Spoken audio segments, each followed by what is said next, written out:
vegetable terraces. Vegetable. Magsain na ako. Anong ulam?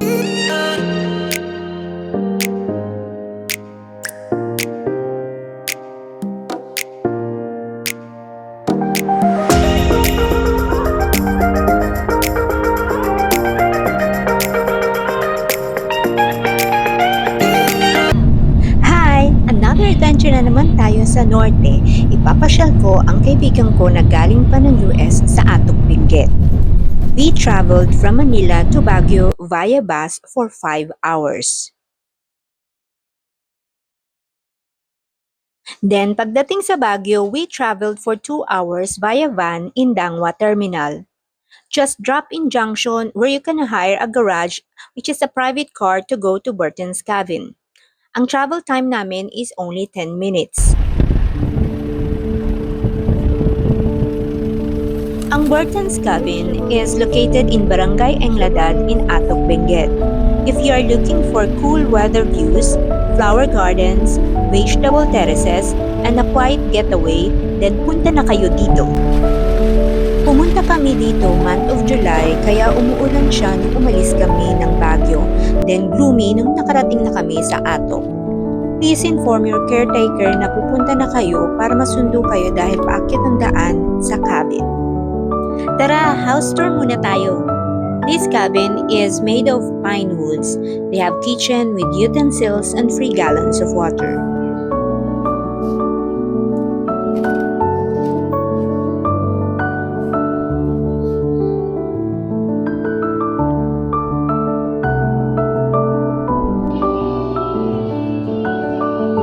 Punta naman tayo sa loft nila na may 2 queen size bed. Pwede pa actually maglagay ng extra mattress.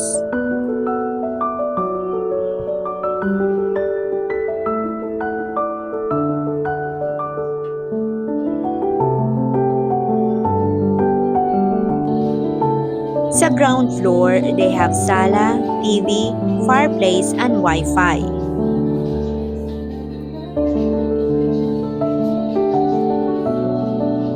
Meron nga pala silang A-frame cabin dito na good for 2 packs. Since on and off ang ulan, buong maghapon ay zero visibility.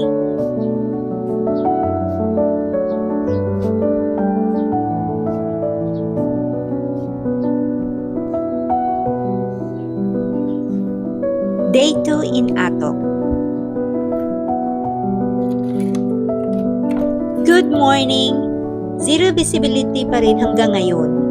Grabe ang lamig lalo na sa gabi na umabot ng 13 degrees.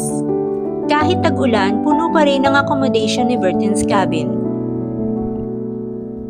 This is the back of cabin at meron din silang duyan. This is a nice view sana kung hindi lang zero visibility at masarap sana tumambay kung hindi masyadong malamig ang panahon.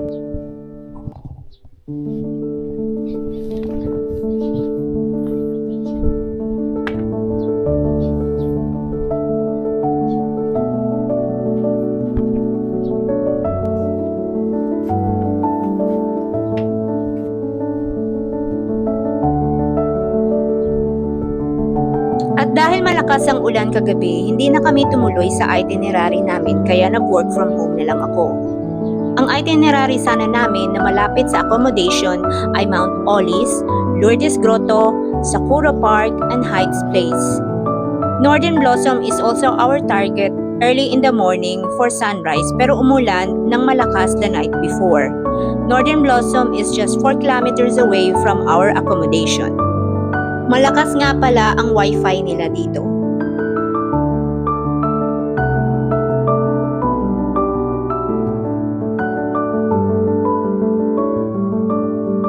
At since napakalamig dito, sinindihan ko na ang fireplace.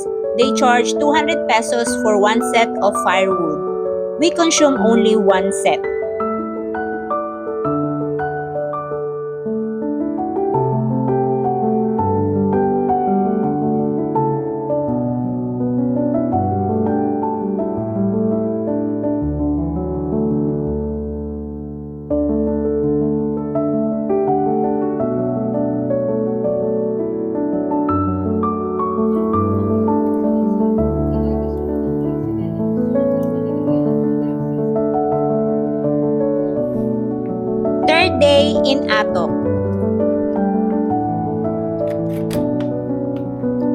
Good morning!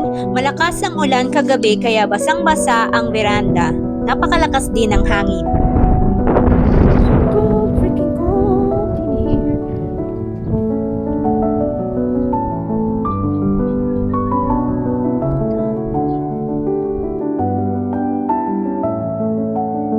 Finally, huminto na ang ulan and the sky is clear. Masarap magkape dito pero hindi tumatagal ng 5 minutes ang kape sa sobrang lamig.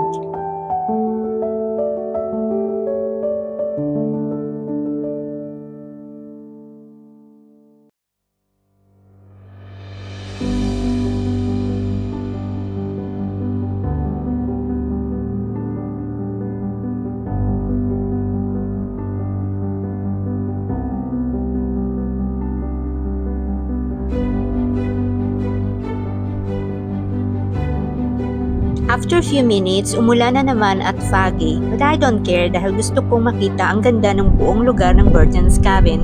So naglakad-lakad ako sa garden nila. Buong araw kasi kaming nakakulong sa bahay dahil sa ulan.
For the last view of this perfect place, where rustic charm meets peaceful escape, I will definitely go back, this time in summer naman.